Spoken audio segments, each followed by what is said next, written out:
li tinin khe min kaum thina kan ne zo lo them na pui pa se kala pa de na pa then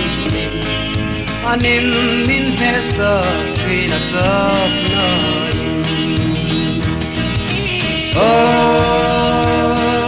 mangai na kha la pa iswa em na te do sang sang ro min ti tak lo na ti pam kim ka ni i pha ka ding se le zam su ti arei to lo ka she om ni te hi arei to lo tâm chung quay là tên min chi mà se cả giang là về lờ ba cả ta tâm lại cũng thư thâu cả gió na rama mu si đến đông min chim du te hi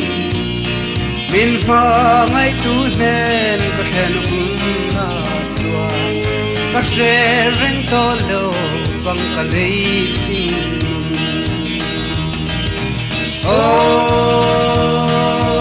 la pan nama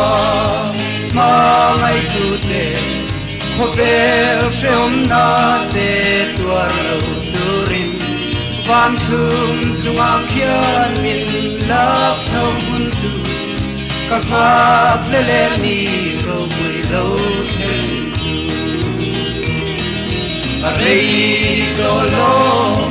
arei tolo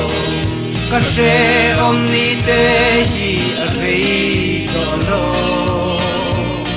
dam chung buai da tem min chi ma se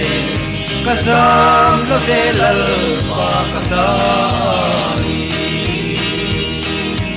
dam chung ro pui na lem te du ta ka mita ka mu chak na te panga di sa chak na swalam te zel khat tu si khat hei lo ka ni lai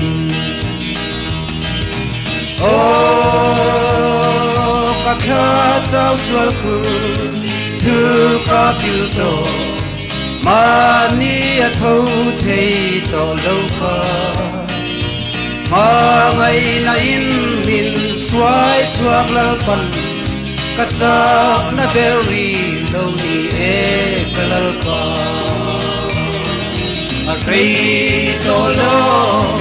arei to lo ka she om ni te hi arei to lo dam chung quay la tem min chi ma se ka zam la ve lal pa ka ta ni arei to lo ka she om ni te hi arei to lo dam chung quay la tem min chi ma se ka zam la ve lal pa ka ta